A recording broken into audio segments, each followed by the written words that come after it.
a gente sempre possa entender que o propósito nosso na terra, em primeiro lugar, é louvar o Senhor, buscar Ele e gozar Ele.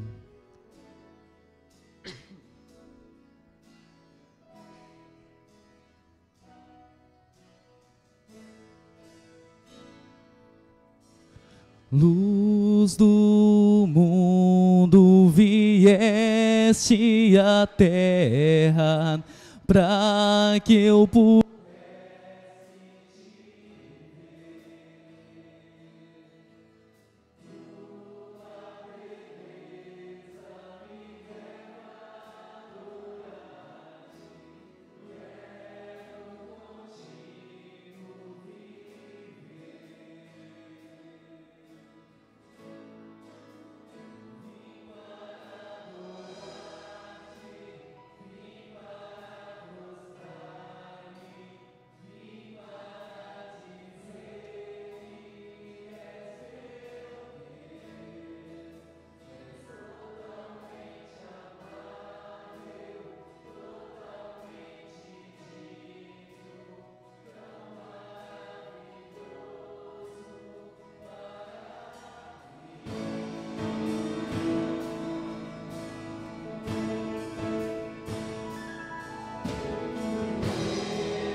Para mim. Senhor, nós agradecemos por essa manhã maravilhosa, ó Deus. Pai, nós não temos noção, ó Pai, da dor que foi pago naquela cruz, ó Deus. Nós não louvamos o Senhor, ó Pai, porque o Senhor nos salvou, Senhor Jesus. Porque a sua infinita misericórdia se renova a cada dia em nossos corações, ó Pai. Que a gente possa sempre ter o foco em Te louvar, ó Pai. Entender que o propósito de estar aqui na terra, ó Pai, é Te buscar, Senhor Jesus, em primeiro lugar, ó Deus. Não são as outras coisas, ó Deus. Muito obrigado, Senhor amado, por nossas vidas, ó Pai. Por essa igreja, ó Pai. Pelo seu amor que se renova a cada manhã, ó Deus. Amém. Podem sentar, irmãos. Vou pedir ao pastor Edward que esteja aqui conosco nesse momento. Bom dia, igreja. Que a graça e a paz de Jesus esteja habitando o seu coração. Amém? Amém. Como eu creio que a maioria já deve saber, o reverendo Ildemar, ele está em viagem, foi a Campo Grande ontem fazer um casamento da Ellen, que é a filha da dona Esther, e eu creio que não deve ter dado tempo dele estar conosco aqui hoje, ainda hoje pela manhã.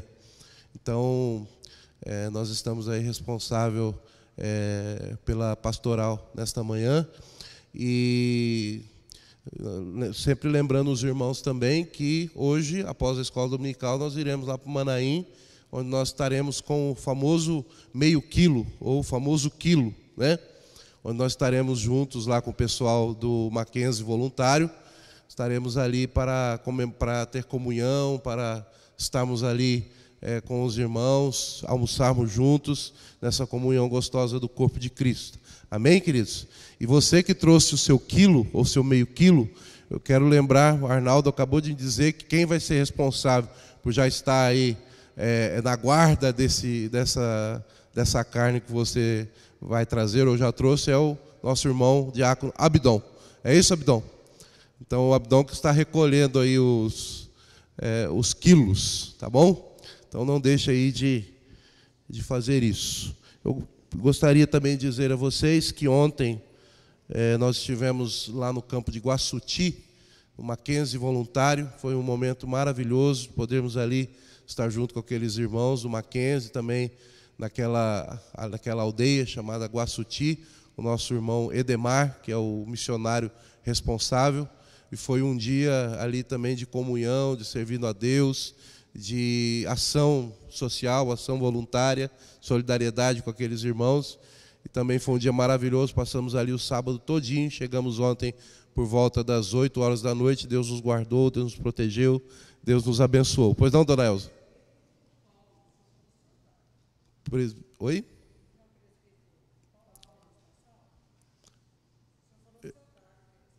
Responsável por quem? Não, eu falei assim, Edemar. Missionário Edemar. É o missionário Edemar. Então, acho que não deu para ouvir. Ali, quem está responsável ali pela missão ali em Guaçuti é o missionário Edemar. Edemar. Queridos, então, sem mais delongas, vamos abrir a palavra do Senhor. Eu peço que você esteja abrindo ali em Atos dos Apóstolos.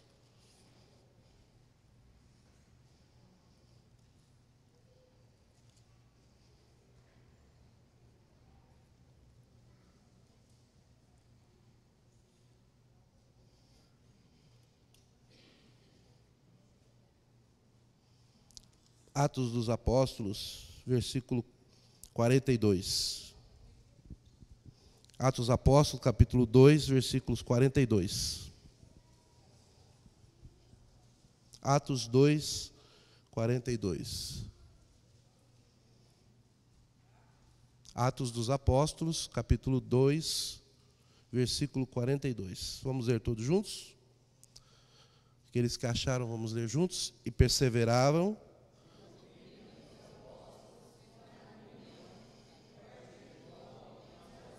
Mais uma vez, e perseveravam.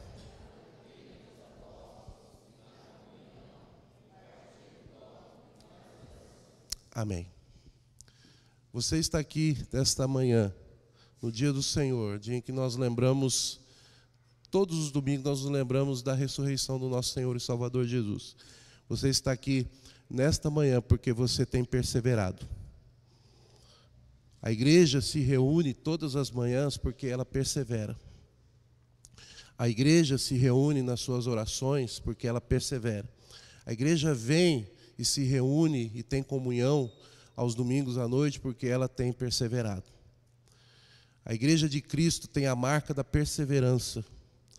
Uma das nossas doutrinas, ou um dos pontos da nossa doutrina calvinista, daquilo que nós cremos, daquilo que nós acreditamos, é a perseverança dos santos. É o quinto ponto. Ele fala sobre o ato de perseverar. Uma das marcas da igreja é perseverar. É não se deixar abater por as coisas deste mundo, não se deixar entristecer e ficar entristecido e continuar entristecido pelas coisas deste mundo, mas a igreja tem a marca de perseverar. A igreja primitiva, ela tinha essa marca de perseverar. Logo após a conversão de várias pessoas, do discurso do apóstolo Pedro, uma das primeiras coisas que a igreja começou a fazer é perseverar. E esse texto que nós lemos aqui, esse pequeno texto, esse pequeno versículo, ele fala da perseverança da igreja. Ele fala da perseverança dos santos. Esses santos aqui, esses homens e mulheres de Deus convertidos, que acabavam de entender, tinham acabado de entender e aceitar o Evangelho e serem batizados, essas pessoas aqui, elas decidiram perseverar. Os apóstolos ensinaram que eles tinham que perseverar. E é o primeiro ato da igreja. Quando você vê ali o título do texto, como viviam os convertidos, você vai perceber que eles viviam perseverando, que eles viviam reunidos em perseverança. E nos dias de hoje, em que nós vemos também a igreja sofrer tantos ataques, e nós vemos muitas pessoas desfalecendo nas suas forças, após crer no Evangelho, essa palavra é para que nós venhamos a perseverar. Mas pastor, perseverar no quê? Como eles perseveravam? É um texto tão conhecido dos irmãos, mas é sempre bom que nós lembrarmos. Eles perseveravam no quê? Qual era a sua perseverança? Qual era o alvo da sua perseverança?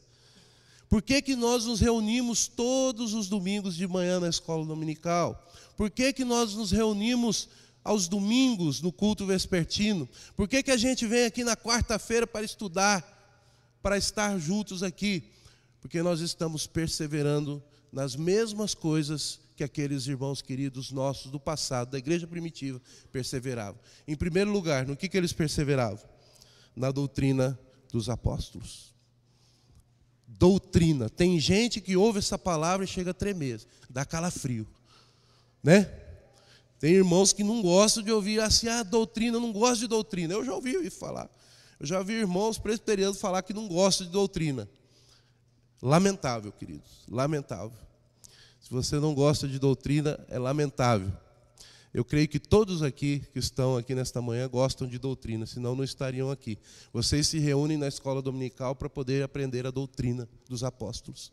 Amém? Vocês estão aqui por causa disso. Se você não gosta de doutrina, você está em maus lençóis. Está virando as costas para 2000 anos de história de igreja, história da igreja. Uma das coisas mais importantes que nós ouvimos na conferência da Fiel, da boca do homem de Deus chamado Paul Washer, quando ele fez até um suspense para dizer, olha, a coisa mais importante que eu vou falar para vocês aqui é o seguinte, e fez até um suspense. Vocês precisam entender uma coisa muito importante nessa tarde. E todo mundo pensou que ele ia falar algo novo, algo maravilhoso, algo diferente. Mas ele diz assim, você tem que entender que existem 2000 anos de história da igreja antes de você. E aquilo realmente tocou meu coração, porque é tão simples. Nós precisamos olhar para o passado e entender que tiveram homens e mulheres de Deus que perseveraram numa doutrina que chegou até nós hoje imaculada. E hoje a igreja presbiteriana do Brasil é uma das guardiãs dessa doutrina dos apóstolos. A igreja presbiteriana do Brasil, assim como muitas outras denominações no nosso país e no mundo, ela tem guardado a doutrina dos apóstolos. Não há nada de novo, queridos. Não há nada de novo. Não é necessário você buscar nenhuma novidade. Você precisa perseverar na doutrina dos apóstolos. A doutrina dos apóstolos era a perseverança no Evangelho de Jesus Cristo. Perseverar na doutrina não é novidade, mas é fundamental para a igreja de Cristo nos nossos dias. Se você não gosta de doutrina, existe alguma coisa muito errada, muito complicada com você. Se você não gosta de doutrina, você deve ser uma das pessoas que estão buscando alguma novidade ou alguma revelação nova, coisa que não existe na palavra de Deus. A palavra de Deus é a mesma. Há 2000 anos atrás, Jesus deixou um evangelho que é o mesmo, que não mudou. E uma das características da igreja primitiva era perseverar na doutrina dos apóstolos, era perseverar no evangelho que Jesus tinha deixado para que eles perseverassem. A igreja presbiteriana no Brasil, por fidelidade à doutrina dos apóstolos, ela tem ensinado e tem perseverado na escola dominical. Ela tem procurado ensinar o evangelho de forma não deturpada, como tem sido ensinado em muitos lugares. Ela tem procurado guardar uma doutrina que foi ensinada desde os apóstolos da igreja primitiva e passou pelos pais da igreja, e passou pelos pré-reformadores, e passou pelos reformadores, e passou então por Calvino, e passou por Lutero, e passou pelos puritanos, e tem sido guardada até os nossos dias de hoje, onde não tem nenhuma novidade senão o entendimento puro e simples do evangelho e da palavra de Deus. Não há nada de novo. A doutrina dos apóstolos é o evangelho de Jesus Cristo. E o evangelho de Jesus Cristo é que Ele, Jesus, é aquele que salva, é aquele que perdoa os pecados, é aquele que traz a esperança da vida eterna, é aquele que todo ser humano precisa saber. Eles perseveravam na doutrina dos apóstolos. Não fique preocupado quando você ouvir a palavra doutrina. Doutrina é algo maravilhoso que os apóstolos deixaram para nós, que os pais da igreja, os reformadores, os pré-reformadores nos deixaram, para que nós pudéssemos perseverar até nos dias de hoje. E a igreja presbiteriana, ela tem guardado essas doutrinas, ela tem perseverado em guardar o evangelho puro e sem mácula do nosso Senhor e Salvador Jesus Cristo. Uma das características da igreja era perseverar, não em qualquer coisa, mas na doutrina dos apóstolos, nos ensinos dos apóstolos, nos ensinos da palavra de Deus. Também eles perseveravam na comunhão. Era uma igreja que gostava de estar junto, uma igreja que se alegrava de estar junto. É uma igreja que se alegrava na comunhão e de cultuar a Deus juntos, não individualmente, mas juntos. Nós precisamos, queridos, nos dias de hoje também ser mais perseverantes na comunhão. Se você é daqueles que não gosta muito de vir à igreja e de congregar, ou se você conhece alguém que tem essa dificuldade, você precisa dizer para ela que ela está em maus lençóis também. É preocupante a sua postura, porque quem não gosta de comunhão não é igreja, não gosta da igreja. Quem não gosta de doutrina não gosta do ensino da igreja, não gosta do ensino dos apóstolos, não gosta de aprender da palavra. Quem não gosta de comunhão, não gosta da igreja. E a igreja é um bem precioso, Jesus morreu por ela, nós fazemos parte dessa igreja.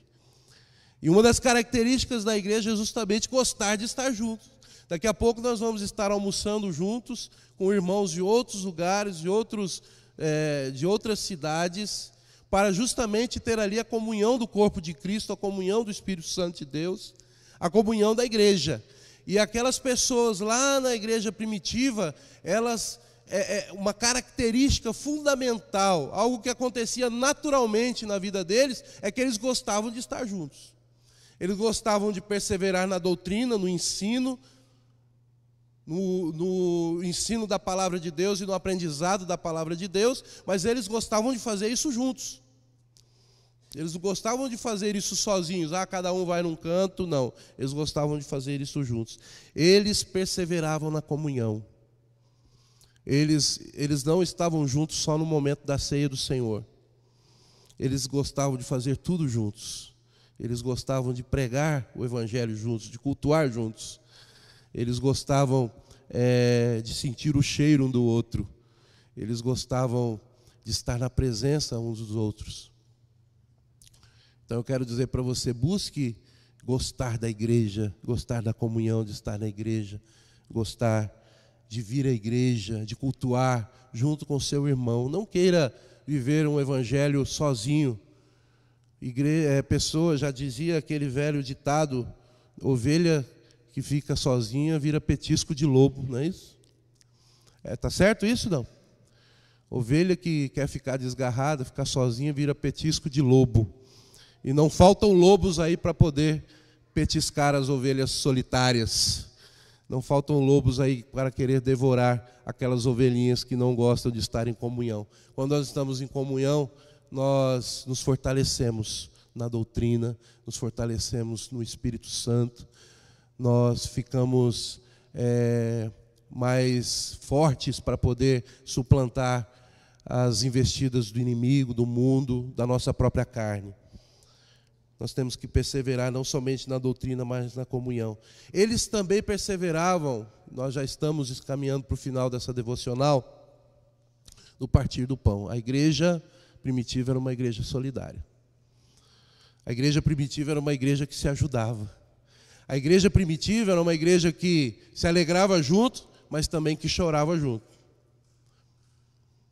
E aqueles irmãos, eles gostavam também de se ajudar. Eles não tinham apego aos bens materiais, tanto que eles venderam as suas propriedades para depositar aos pés dos apóstolos. Naquele momento, inclusive, eles pensavam que estava prestes a segunda vinda de Jesus. E eles, sem nenhum problema, eles se desapegaram dos bens materiais, chegaram a vender as suas propriedades, distribuindo entre todos à medida que alguém tinha necessidade. Eram gente que gostava de partir o pão. Eu pergunto para você nesta manhã, você gosta de partir o pão? Você gosta de ajudar o seu irmão necessitado? Se você não gosta de fazer isso, você está em um grande problema, porque essa é uma característica da igreja de Cristo. Se você é muito individualista, não gosta de ajudar o necessitado, você precisa orar mais, precisa entender melhor o Evangelho. Porque essa é uma característica fundamental da igreja de Cristo. Ontem nós tivemos lá no Mackenzie, chamado Mackenzie Voluntário, e é tão gostoso você se sentir útil na vida de um irmão que necessita. E a grande verdade é que você percebe que o mais necessitado é você, do carinho daqueles irmãos, que nós chamamos de irmãos necessitados também. Você levar alegria, você poder contribuir de alguma forma com aqueles irmãos. Eu convido você a participar de programações como essas, irmãos, do Partir do Pão. Eu sei que muitos foram impedidos por vários motivos, mas eu gostaria de incentivar você a participar dos projetos sociais da igreja, do Sábado Solidário, do Mackenzie Voluntário. Ou você mesmo montar aí o seu projeto, e você mesmo que tem o costume de ajudar pessoas necessitadas, você procurar também saber o que a Junta Diaconal está fazendo. Nossa Junta Diaconal é uma junta muito ativa, que ajuda muitas pessoas necessitadas. E eu glorifico a Deus pela nossa Junta Diaconal. Eu convido você a estar mais próximo desses trabalhos. Você vai ver como que Deus vai falar profundamente ao seu coração. Eles perseveravam no partir do pão. E, finalmente, eles perseveravam nas orações. E eu quero terminar com isso. A Doia já fez aqui uma excelente devocional sobre oração. Viu, Doia? Então, essa parte, não preciso nem me delongar muito, não preciso nem demorar muito. Era um povo que orava. Era um povo que gostava de estar na presença de Deus. Era um povo que se humilhava diante de Deus. E por isso Deus fazia maravilhas no meio deles. Eles faziam isso tudo com grande alegria e singeleza de coração. E por causa da perseverança da doutrina dos apóstolos, por causa da perseverança no partir do pão, por causa da sua perseverança na comunhão, porque eles eram um povo que perseverava nas suas orações. E você entende a importância da oração. Se você é uma pessoa que não gosta de orar, você tem um grande problema também, porque a característica da igreja de Cristo é orar. Você tem um grande problema também com Jesus, porque Jesus era alguém que orava, e nós somos imitadores de Cristo. E se Jesus orava, nós também devemos orar. Jesus nos ensina que nós devemos entrar no nosso quarto, fechar a porta e buscar nosso Pai em secreto, o tempo todo, para que em secreto Ele nos veja. E assim atenda às nossas orações. O texto que a Doia leu diz que Deus, Ele ouvirá dos céus. A resposta de Deus foi: então eu ouvirei dos céus. Eu lhe perdoarei e eu sararei a sua nação, a sua terra. Deus não está com os olhos fechados, nem com os ouvidos tapados a sua oração. Deus é um Deus que ouve a oração do seu povo. E a resposta mais maravilhosa do texto que nós lemos aqui é quando Deus fala: eu ouvirei dos céus. Pode ter certeza que Deus está ouvindo. E eles perseveravam na oração. O resultado disso, eu gostaria que você lesse comigo para nós encerrarmos.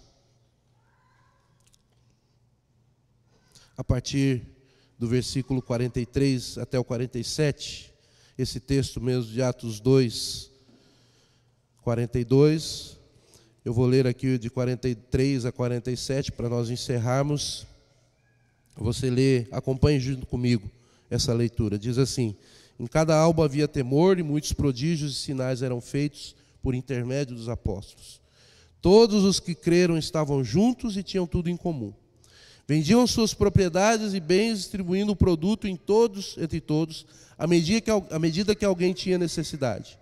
Diariamente perseveravam unânimes no templo, partiam o pão de casa em casa e tomavam as suas refeições com alegria e singeleza de coração, louvando a Deus e contando com a simpatia de todo o povo. Enquanto isso, acrescentava-lhes o Senhor dia a dia os que iam sendo salvos. O resultado está no versículo 47. Eles contavam com a simpatia do povo e Deus ia acrescentando dia a dia os que iam sendo salvos. Mas eles, primeiramente, tiveram o preço de perseverar na doutrina, na comunhão, no partir do pão e nas orações. E como resultado disso, Deus ouviu as suas orações, Deus perseverou junto com eles, eles contaram com a simpatia do povo e o Senhor, dia a dia, acrescentou aqueles que haviam sendo salvos. Que essa seja uma palavra que acompanhe o dia, que você possa meditar e praticar aquilo que diz hoje, juntamente comigo, praticar a palavra do Senhor nesta manhã. Amém? Que Deus abençoe grandemente a sua vida. Vamos orar? Pai, muito obrigado, Senhor Deus, pela palavra do Senhor nesta manhã. Obrigado, Senhor, porque desde o início, na devocional da Tua serva, nós aprendemos que o Senhor é um Deus que ouve as orações do seu povo, é um Deus que escuta aquele que se humilha e que se converte dos seus maus caminhos, Senhor.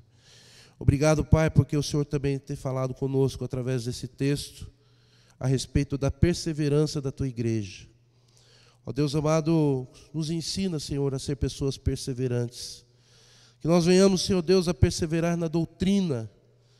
Ó Deus, que nós possamos entender, Senhor Deus, o Evangelho de Jesus. Que nós possamos, Senhor Deus, perseverar nesse Evangelho e não nos deixar, Senhor Deus, levar por ventos de doutrina, Senhor. Ó Pai amado, que o Senhor nos ajude a perseverar na comunhão. Que nós venhamos, Senhor Deus, a sentir a alegria de estar juntos, Pai, em todos os momentos.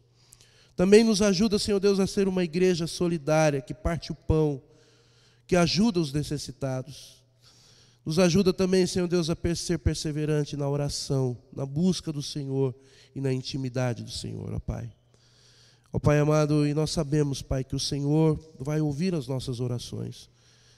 E nós sabemos disso porque o Senhor garante isso na Tua palavra. Nós queremos Te louvar, Senhor Deus, e também contar com a simpatia das pessoas para que elas entendam, Senhor Deus, que o povo de Deus é um povo diferente. E que o Senhor possa acrescentar, Pai, dia a dia, aqueles que vão ser salvos. Nós assim oramos agradecidos. Essa é a nossa oração, essa é a nossa petição. E nós fazemos isso no nome de Jesus. Amém. Amém. Obrigada, pastor, pela sua palavra abençoadora, inspirada, né? Quando ele estava falando aqui sobre a comunhão e a convivência, eu me lembrei da Elza, que quando a gente vem aqui para o ensaio do coral, ela sempre diz que a nossa convivência aqui é um treinamento para nós convivamos bem lá no céu também, né? Então, vamos continuar louvando o nosso Deus através do hino número 129, Vigilância e Oração. Hino número 129 dos nossos sinais. Vamos ficar em pé, irmãos?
Irmãos, com a letrinha pequena, viu? Tô ficando idosa mesmo, viu?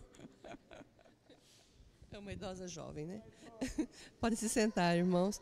Nós vamos chamar aqui à frente os nossos aniversariantes dessa semana. Nós pedimos que eles venham até aqui para que nós possamos estar orando com eles.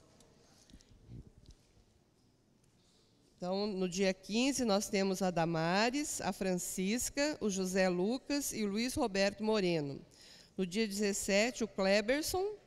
No dia 20, a Camila, o Diego, João Paulo e a Rose Lohane. Vamos vir até aqui à frente. Eu vou pedir ao nosso irmão Milson que ore por esses irmãos que estarão completando mais um ano de vida nessa semana. Só a Lohane que está aqui? Acho que sim, Milson. Oremos. Senhor nosso Deus e nosso Pai, nós te adoramos, louvamos, bendizemos o teu nome, porque tu, Senhor, é o doador da vida, Senhor, da vida espiritual, da vida material. Te louvamos nesta manhã por esses irmãos, ó Pai, que completam mais um ano de vida, ó Pai, que comemoram o seu natalício, ó Pai, que eles possam fazer com muita alegria, comemorando esta data no Senhor, e que realmente os seus dias possam ser dias que glorifique a Ti, e que Tua paz seja permanente na vida de cada um deles, ó Pai, é o que nós oramos em nome de Jesus, amém.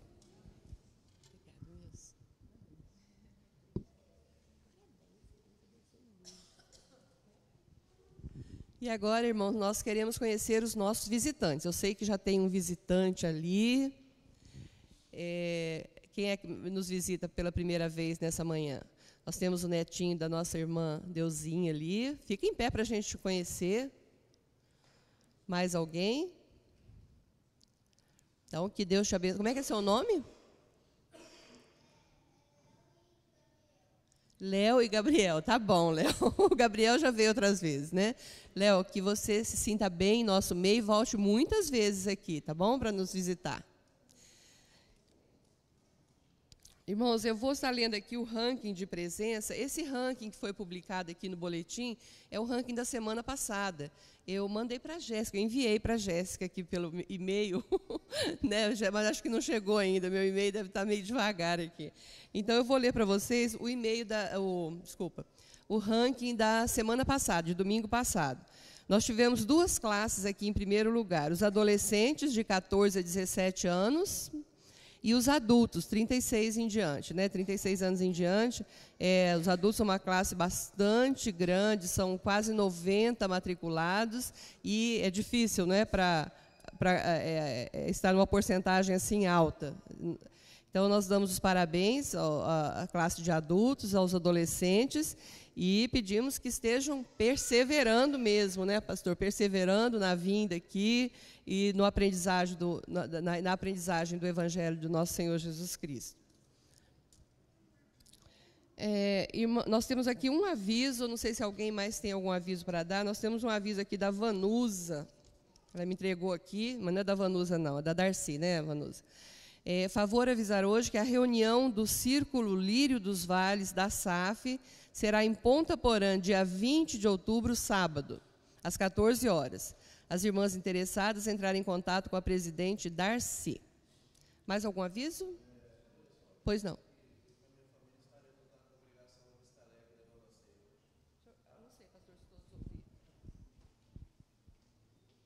Não, irmão, só avisando, que às vezes quando a gente não avisa, os irmãos ficam perguntando: ô pastor, onde é que o senhor estava, tal?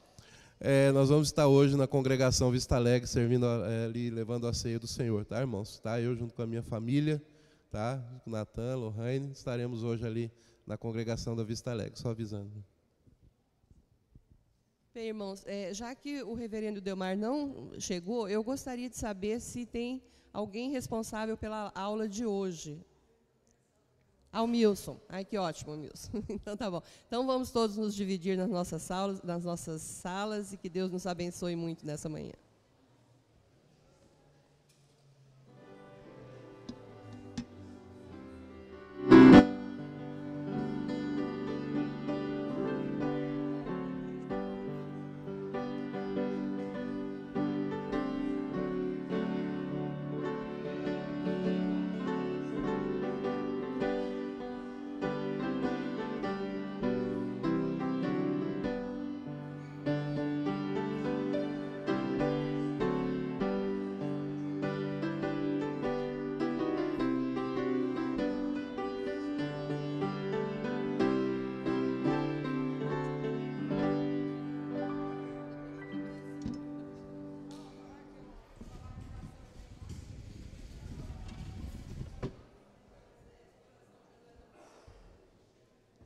Usar esse copo aqui? Acho que não.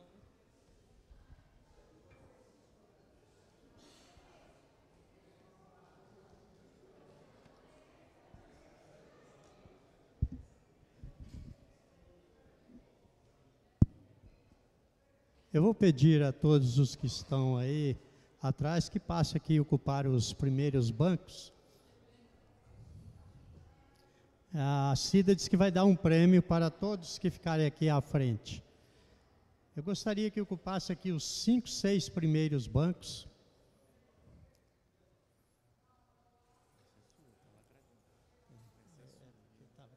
Não sei se vai precisar, não. já fico despreocupado.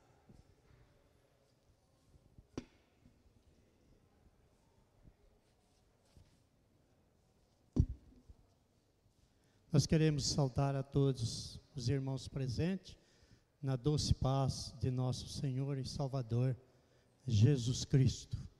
Nós nos alegramos por estar na casa do Senhor nesta manhã, e nós nos alegramos também, né, com a presença de todos vocês. Né, está aqui visitando a nossa escola, né, o casal ali, que é muito conhecido nosso, nossos irmãos.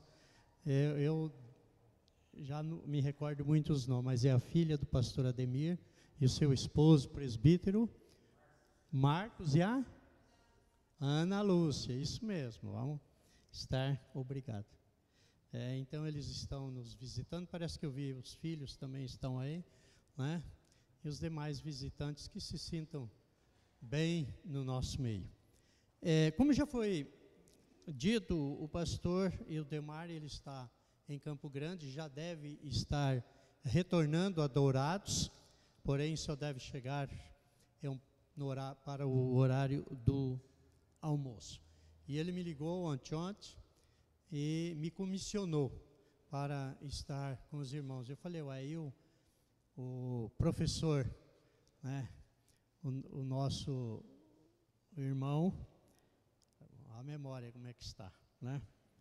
Reneval, ele falou, também está em viagem. Falei, então, né, na dependência do Espírito Santo, né, nós estaremos lá. Então nós aqui estamos para participar, para compartilhar com os irmãos do estudo da lição, né, desta manhã. Hoje a nossa lição, né, ela é a de número 1 dessa revista que nós estamos iniciando, que tem o título Caminho Missionários da Igreja, estudos estes no livro de Atos dos Apóstolos. E a nossa lição de hoje, o título é Igreja Testemunha de Cristo. O pastor Idelmar, domingo passado, por ocasião da escola dominical, ele deu assim uma visão panorâmica de todo o livro de Atos, né, sobre os assuntos que a igreja estará estudando, né, nesse período. Mas nós gostaríamos de rapidamente dizer algo, né, a respeito do livro de Atos. O livro de Atos, como o Evangelho segundo Lucas, ele tem o mesmo autor, né? O Lucas, que escreveu o Evangelho, que tem o seu nome, é o mesmo escritor do livro de Atos. Existe uma particularidade aqui que nós podemos notar, tanto no Evangelho segundo Lucas, como também no livro de Atos, é que esses escritos foram feitos por Lucas, que não era discípulo de Jesus, não fazia parte do colégio apostólico, pouco se sabe da sua vida, mas sabe-se que era médico e historiador. Então, quando você lê o livro de Atos, você vai ver bem patente ali, né, a pessoa de Lucas acompanhando o apóstolo Paulo no seu ministério, né? E tem texto que vai dizer que ele era médico, mas também era um historiador. Ele escreve o Evangelho segundo Lucas, né, que é dirigido a uma pessoa chamada Teófilo. Também pouco se sabe a respeito da vida desta pessoa. Acredita-se que era uma autoridade, poderia ser uma autoridade judaica, romana ou grega. Então nós não sabemos, mas era uma autoridade, né, porque houve uma preocupação assim do escritor Lucas em transmitir a ele toda a verdade a respeito da vida do ministério de Jesus Cristo. Como o pastor já disse, o Evangelho segundo Lucas, ele trata da vida de Jesus nos seus pormenores, começando desde esse projeto eterno de Deus, né, da anunciação ali a Maria, pelo anjo, né, até o nascimento. Então, ele narra detalhes que não é narrado nos outros evangelhos. É interessante a gente notar também como que Deus age na história. Nós temos a tradução do Velho Testamento do hebraico para o grego, que é chamada a versão dos 70 ou a Septuaginta. Também quem que determinou que fosse feita essa tradução? Existem várias, né, considerações a respeito. E a mais aceita é que quando Alexandre o Grande, ele morre, o seu reino é dividido em 4 reinos. E só 2 reinos prevaleceram. Os Ptolomeus, ali no Egito, e ajude aí quem conhece bem a história aí. Os Seleucidas, na parte norte do mar Mediterrâneo. E um filho do primeiro general ali, que era o rei do Egito, chamado Sétimo Filadélfio, ele organiza a biblioteca na cidade de Alexandria, no Egito, e ele quer então que essa biblioteca seja completa, não faltando escrito nenhum. E aí chega um momento em que faltava ali o livro dos judeus. Então ele ordena a tradução e é convocado 70 sábios da época para fazer a tradução, né, do Velho Testamento do hebraico para o grego. Então também é uma tradução, um trabalho que foi feito e que não tinha nada a ver com o povo de Deus. Alguém de fora, né, mas obedecendo a determinação de Deus, ele faz isso, e hoje essa tradução ela é aceita pela igreja, né, com toda a sua veracidade. Lucas, ele não conviveu com Jesus, mas se nós lermos o primeiro versículo do evangelho que tem o seu nome, eu gostaria que vocês estivessem abrindo aí, diz assim: visto que muitos houve que empreenderam uma narração coordenada dos fatos que entre nós se realizaram, conforme nos transmitiram os que desde o princípio foram deles testemunhas oculares e ministro da palavra. Igualmente a mim me pareceu bem, depois de acurada investigação de tudo desde sua origem, dar-te por escrito, excelentíssimo Teófilo, uma exposição em ordem, para que tenhas plena certeza das verdades em que foste instruído. E aí depois, no primeiro capítulo lá do livro do Gênesis, né, que o nosso do livro de Atos, que o nosso estudo está baseado em Atos 1, de 6 a 8, mas eu gostaria de estar lendo desde o primeiro versículo. Diz o seguinte: escrevi o primeiro livro, ó Teófilo, relatando todas as coisas que Jesus começou a fazer e a ensinar, até o dia em que, depois de haver dado mandamento, por intermédio do Espírito Santo aos apóstolos que escolhera, foi elevado às alturas. A estes também, depois de ter padecido, se apresentou vivo, com muitas provas incontestáveis, aparecendo-lhes durante 40 dias e falando das coisas concernentes ao reino de Deus.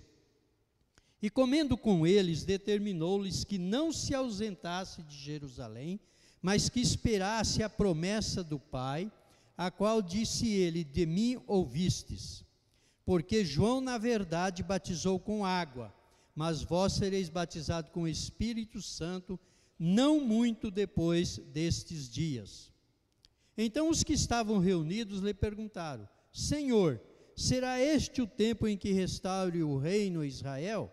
Respondeu-lhes: não vos compete conhecer tempos ou épocas que o Pai reservou pela sua exclusiva autoridade, mas recebereis poder ao descer sobre vós o Espírito Santo, e sereis minhas testemunhas, tanto em Jerusalém como em toda a Judéia e Samaria, e até aos confins da terra.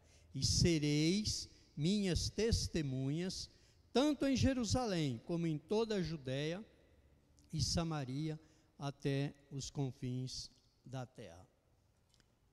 Irmãos, a nossa lição, ela está baseada justamente no versículo 6, 7 e 8 deste primeiro capítulo do livro de Atos. E na introdução, né, o escritor da revista, ele chama a nossa atenção para o que está acontecendo hoje, principalmente no nosso país, com respeito à preocupação da igreja ou dos líderes das igrejas em criar algo que seja agradável ao povo, que seja agradável às pessoas. E assim eles buscam, né, contratam pessoas habilitadas para fazerem, criar programas que realmente chamem a atenção das pessoas, né, atividades dentro da igreja que prendam as pessoas à igreja, e se esquecem, né, do verdadeiro sentido da igreja, que é pregar a palavra de Deus, né? Então eles criam entretenimentos para as pessoas, com a finalidade de prenderem as pessoas à igreja, mas esquecem da palavra de Deus, esquecem de transmitir a palavra de Deus na sua inteireza, né? E transformam desta forma a igreja, como disse alguém, em túmulo do Deus vivo. Transformam a igreja em túmulos do Deus vivo. Quer dizer, você vê uma igreja cheia, centenas de pessoas, né, praticamente todos os dias, mas estão ali presas não à palavra de Deus, ao conteúdo da palavra de Deus, ao sentido da palavra de Deus, aos ensinamentos da palavra de Deus, mas estão presas naquilo que a liderança, que os pastores, né, vão apresentar. Qual é a programação de hoje? Terá, porventura, um cantor de fora? Hoje é o dia dos milagres? Hoje é o dia das curas? Hoje é o dia de expulsar os demônios? Hoje é o dia de se falar em línguas estranhas? Porque essas igrejas, elas não buscam línguas inteligíveis, né, línguas humanas, mas elas buscam línguas estranhas que só trazem confusão, porque quem fala não sabe o que está falando, quem ouve não entende, não sabe o que está ouvindo. Então, quando se fala em língua estranha, não é língua angelical, não é língua, aquela língua que o Espírito manifestou lá no Pentecoste, mas essas línguas, por isso já pegou até o nome de língua estranha, porque não existe na palavra de Deus língua estranha, diz outras línguas, outros idiomas. Então é esta a preocupação da maioria das igrejas. Então, na introdução, ele busca, né, apresentar esta situação, né, das igrejas hoje, que na verdade elas se transformam não em igrejas testemunhas de Cristo, mas em igrejas túmulos do Deus vivo.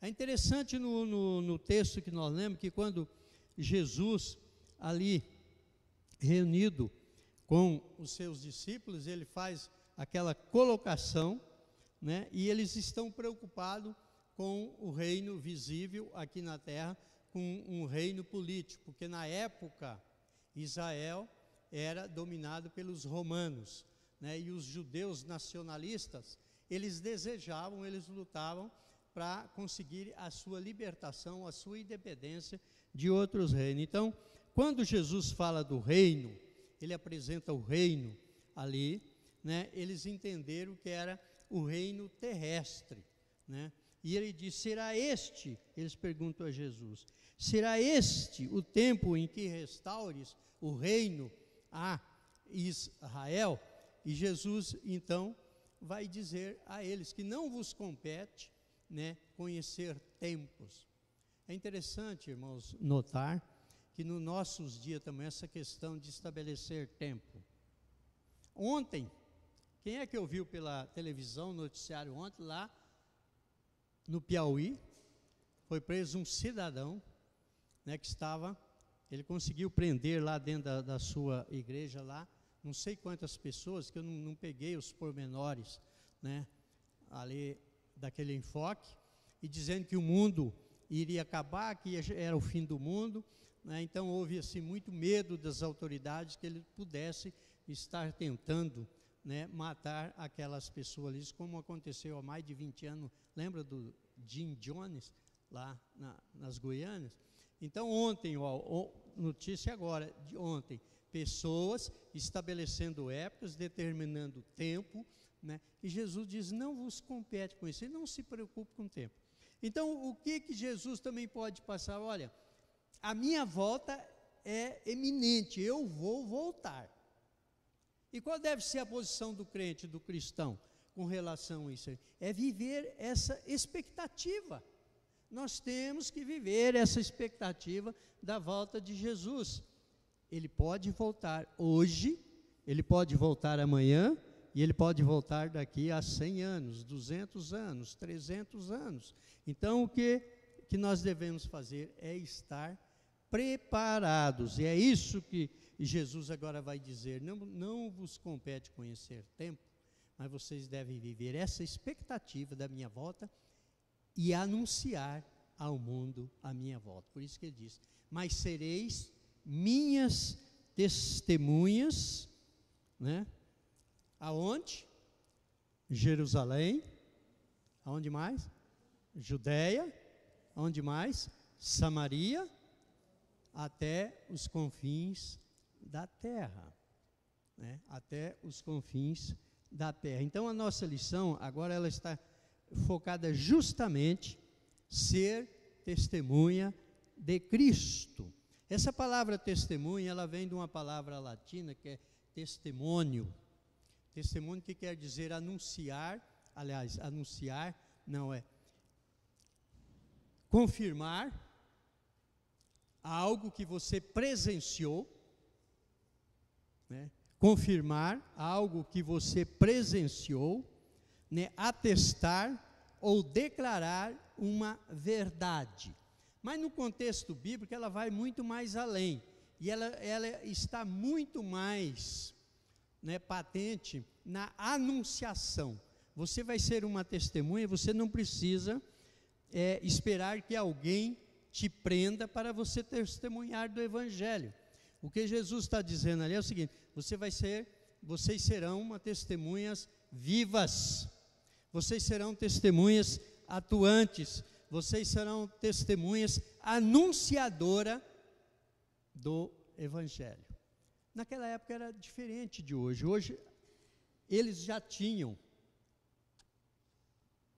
né, o Velho Testamento, mas não tinha o Novo, porque o Novo ainda estava por ser escrito, né? Nós vamos ver isso aqui no próprio Lucas, né, quando ele está escrevendo o livro de Atos, depois o apóstolo Paulo escrevendo as suas cartas pastorais e outros tantos escrevendo, formando assim todo o cânon. Mas qual era a verdade? Testemunhar o quê? O que Jesus queria que eles testemunhassem? Testemunhasse o próprio Cristo, né? Dar um testemunho como fez Pedro ali no Pentecoste, né? E uma das primeiras coisas, aqui diz o primeiro tópico, quem tem a revista aí, né? O que nos torna verdadeiras testemunhas de Cristo. O testemunho de Cristo não está fundamentado sobre nossa própria natureza, mas sobre o Cristo ressurreto. Então era testemunhar que Cristo, né, que aquela promessa que havia lá no Velho Testamento, através, né, dos profetas, ela tinha se cumprido agora, porque Cristo veio, mas esse Cristo tinha ressuscitado. Somente o Cristo ressurreto é o fundamento da igreja testemunha. e nos tornem suas verdadeiras testemunhas. E isso indica a natureza do testemunho, que a natureza do testemunho está diretamente relacionada a Cristo e dependente da sua obra redentora, plena e eficazmente realizada. Então, o que nos torna verdadeiros testemunhas é nós sermos testemunhas não oculares dos fatos que ocorreram, porque nós não estávamos lá, mas testemunhar aquilo que a palavra de Deus diz como verdade absoluta. Então, eu não vou testemunhar outra coisa, a igreja não vai testemunhar outra coisa a não ser Jesus Cristo, o Senhor. O Deus soberano, o Deus que criou o homem, agora é o Deus que salva o homem.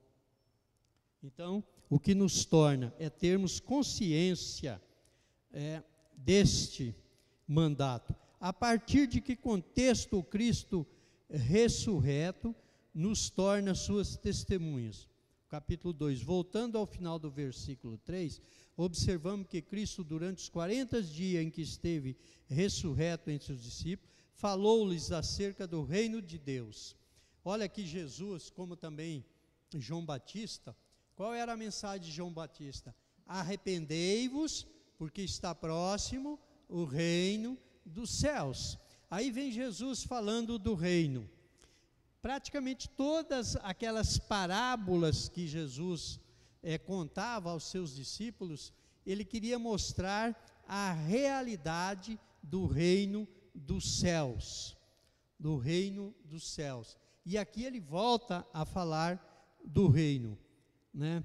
E é deste reino que ele quer que sejamos testemunhas do reino do céu, presente agora no mundo. De que forma? Como que o reino dos céus, o reino de Deus se faz presente aqui no mundo? Quem? Levante a mão e responda.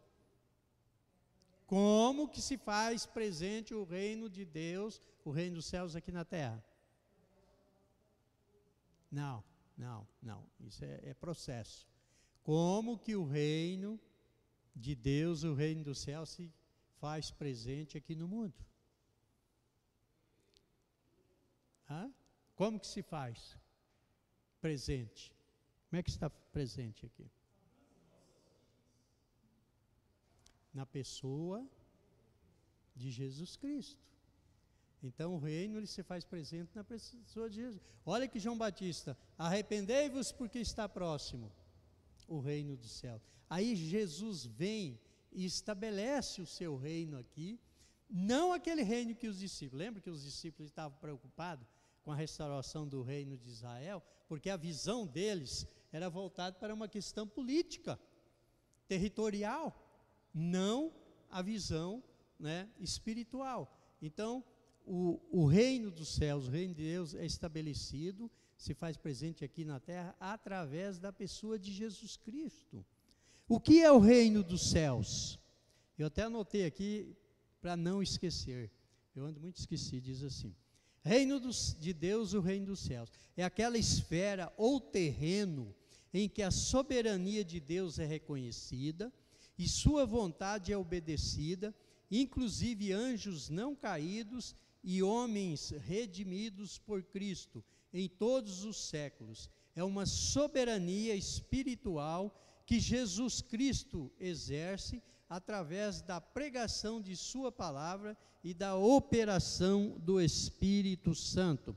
Leia para mim agora, deixa eu ver aqui, Lucas 17, 20 e 21. Vamos ver se é esse aqui mesmo o texto aqui. Eu costumo marcar, mas... Lucas 17,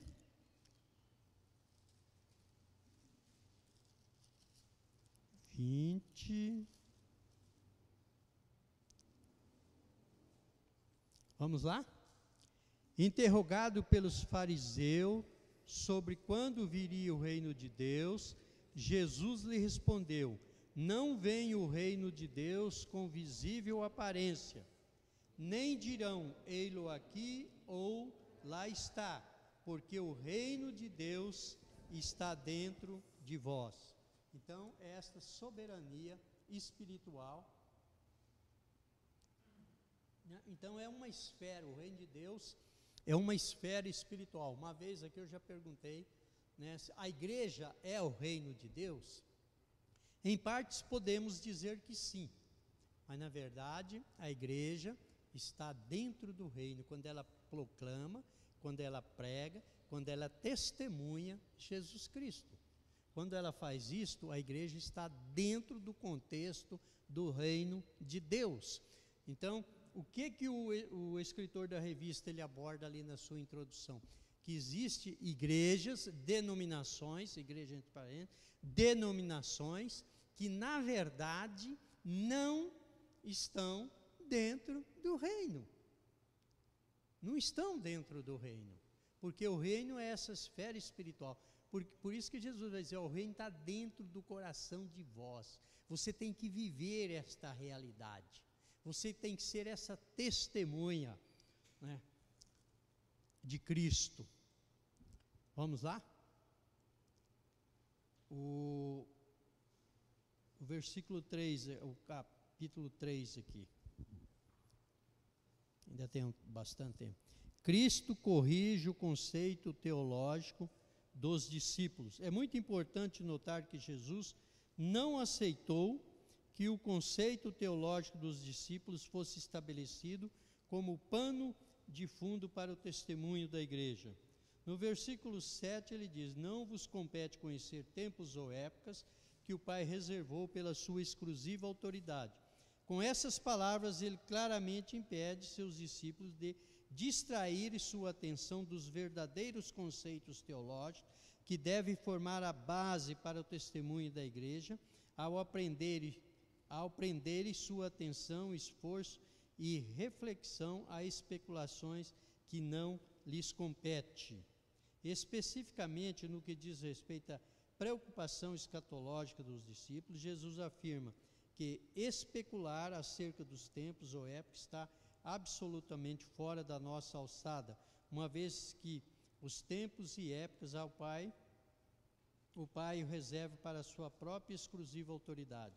Cristo, portanto, deixa claro que há uma dimensão de poder e autoridade real que pertence somente a Deus. Essa afirmação tem direto relacionamento com o conceito de reino de Deus, pois fundamenta o testemunho da igreja na autoridade e no reinado soberano do Senhor sobre todos e sobre tudo.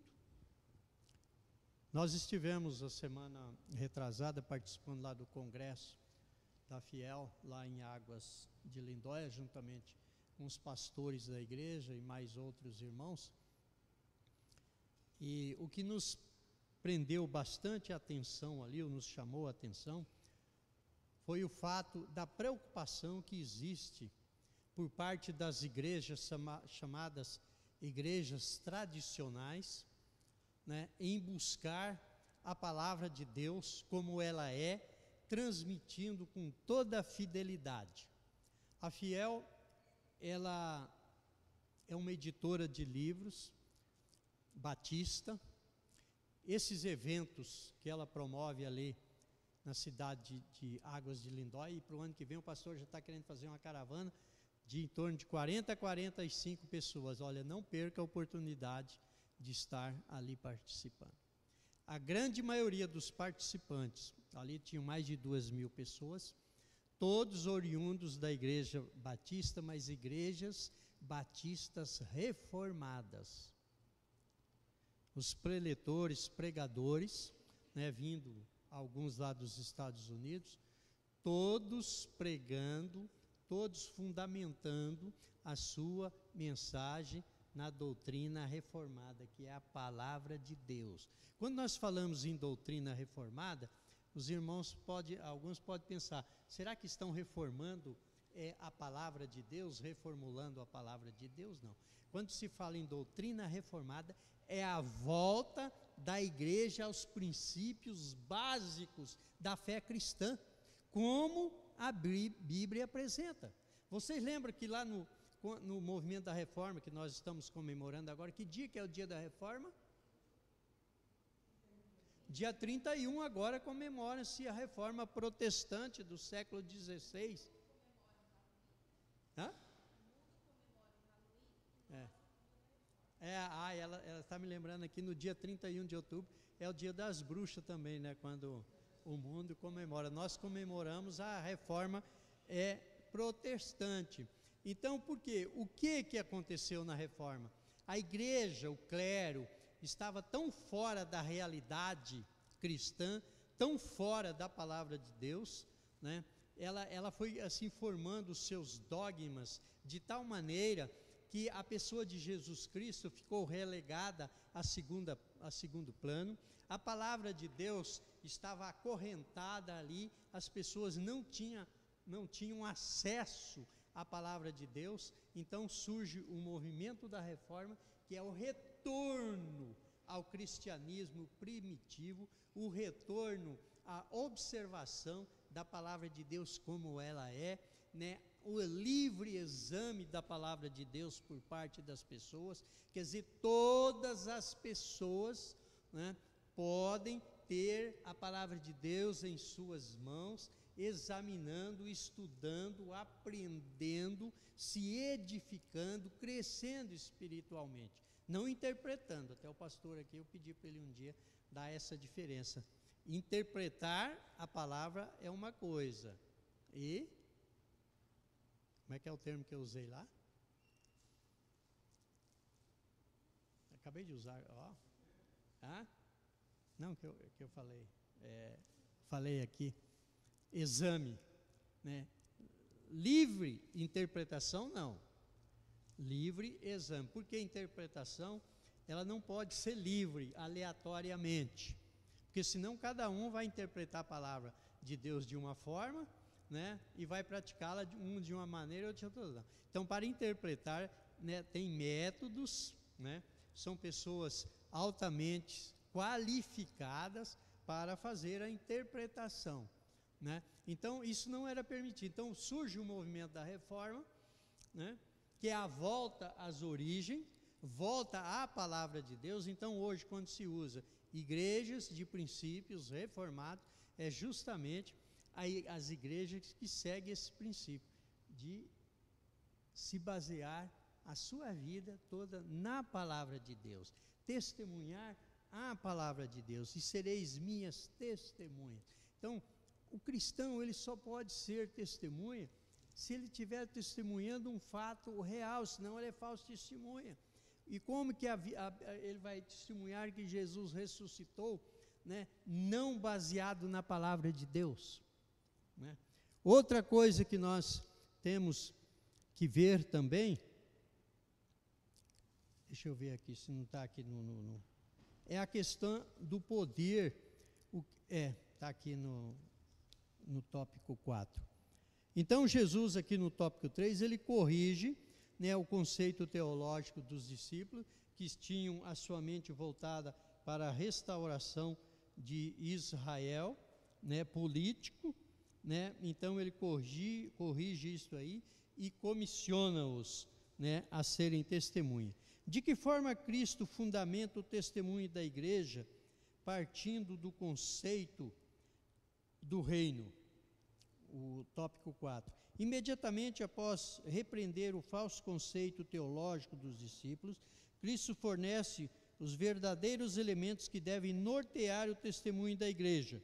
Mas recebereis poder ao descer sobre vós o Espírito Santo, e sereis minhas testemunhas, tanto em Jerusalém como em toda a Judéia e Samaria e até os confins da terra.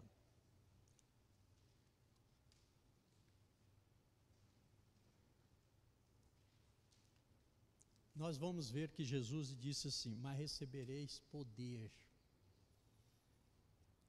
Irmãos, não é todo o poder. Jesus não está falando de todo o poder.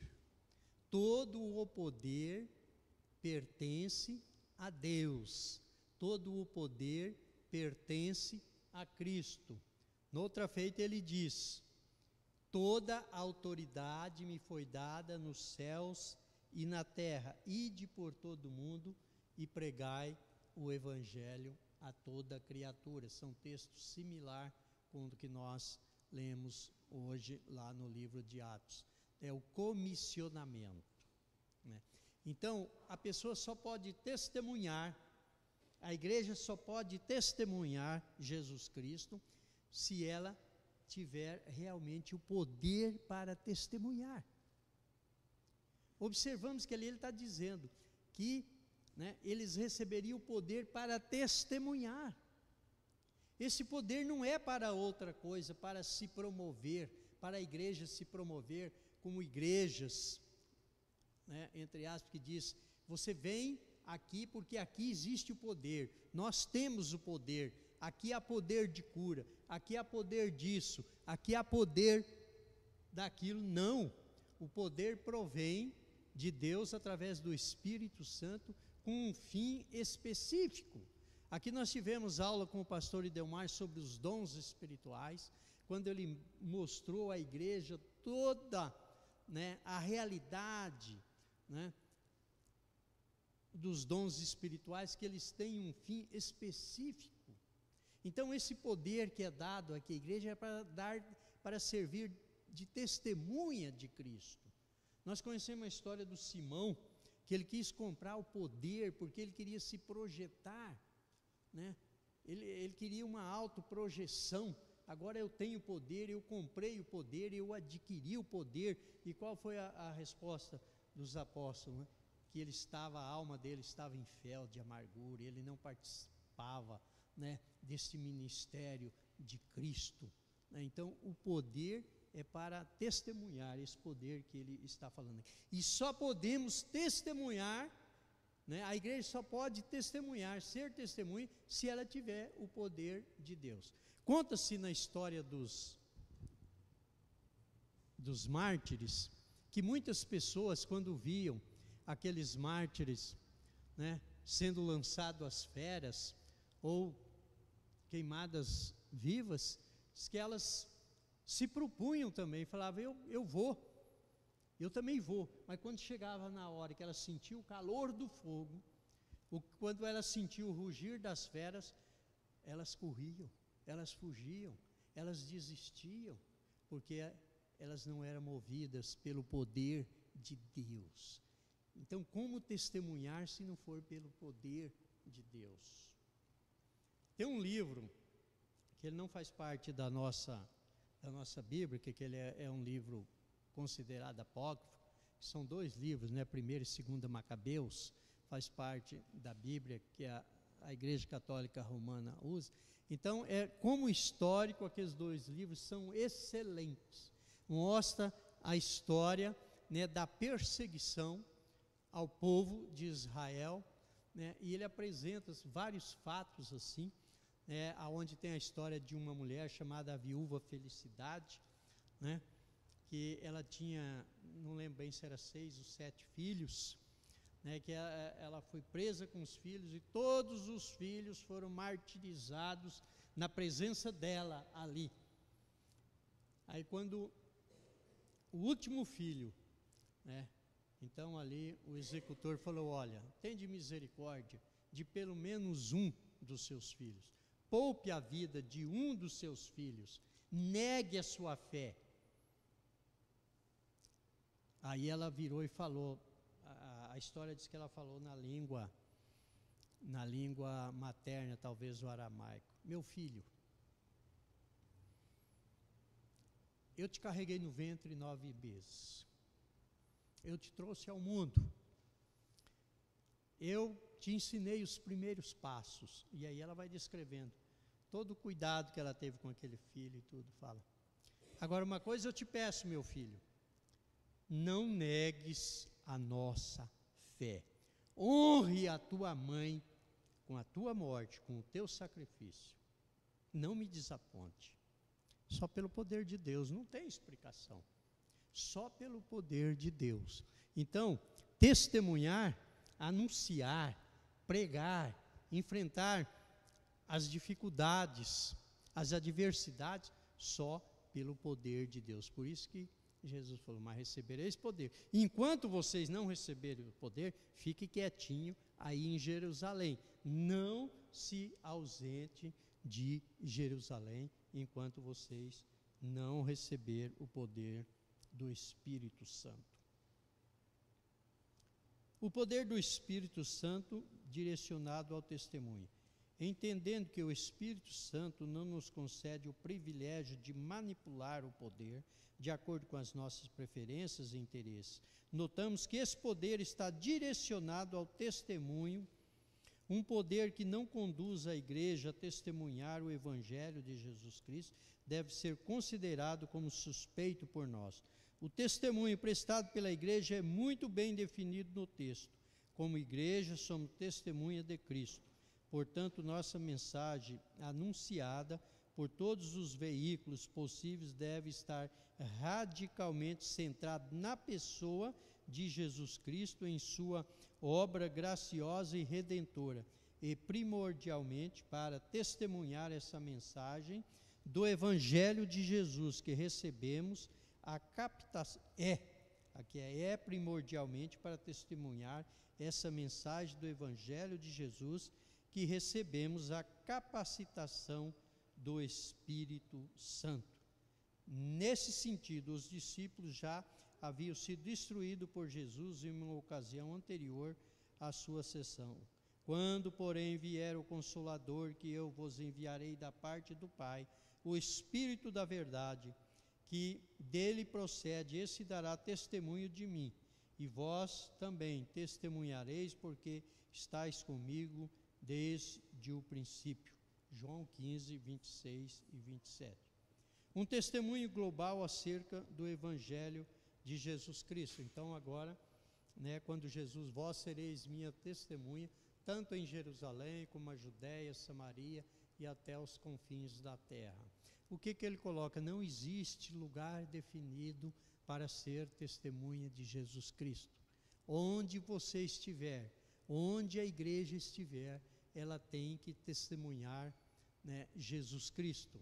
Ela tem que testemunhar que o nosso Deus é o Deus soberano, Senhor dos céus e da terra, em qualquer lugar. Por isso que ali vem Jerusalém, quer dizer, vem Dourados, vem Mato Grosso do Sul, vem Brasil e todo o planeta Terra. Em todo lugar deve ser dado o testemunho que Jesus Cristo é o Filho de Deus. Confissão de Pedro, Confissão de Pedro, tu és o Cristo, o Filho do Deus vivo. E a mensagem ali que Jesus, então quer que seja anunciada é essa, é o testemunho de que Jesus Cristo é o Filho de Deus.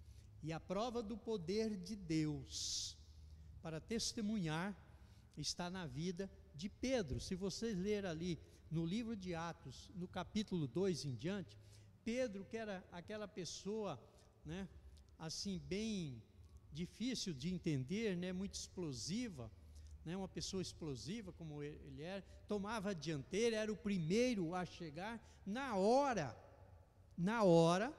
ele recuou lá negando Jesus Cristo, E depois que ele recebe o poder do Espírito aqui no Pentecoste, ele vai fazer uma apologia, quer dizer, uma defesa da fé cristã, Vamos abrir a palavra de Deus aí, só virar a página aí no capítulo 2, está escrito assim, o discurso de Pedro. Então se levantou Pedro com os 11 e erguendo a voz advertiu-os nestes termos: varões judeus e todos os habitantes de Jerusalém, tomai conhecimento disto e atentai nas minhas palavras. Estes homens não estão embriagados como vindes pensando, sendo esta 3ª hora do dia, mas o que ocorre é o que foi dito por intermédio do profeta Joel. E acontecerá nos últimos dias, diz o Senhor, que derramarei o meu espírito sobre toda a carne, né? Vossos filhos e vossas filhas profetizarão, vossos jovens terão visões e sonharão vossos velhos. Então a gente vê, aí ele continua a defesa da fé ali, defendendo aqueles irmãos que estavam ali, quando as pessoas que não entendiam o que estava acontecendo, falou, eles devem estar embriagados.